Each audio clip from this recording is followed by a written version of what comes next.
बिस्मिल्लाहिर्रहमानिर्रहीम अस्सलामुअलैकुम। Welcome back to Almiyaz kitchen. मैं उम्मीद करती हूँ आप सब खैरियत से होंगे। आज की रेसिपी में हम बनाने जा रहे हैं तुर्की का मशहूर नमकीन रोश।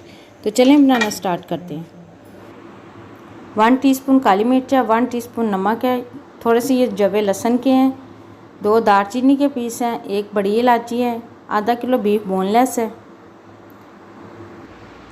सबसे पहले प्रेशर में गोश्त डालेंगे, फिर सारे मसाले डालेंगे।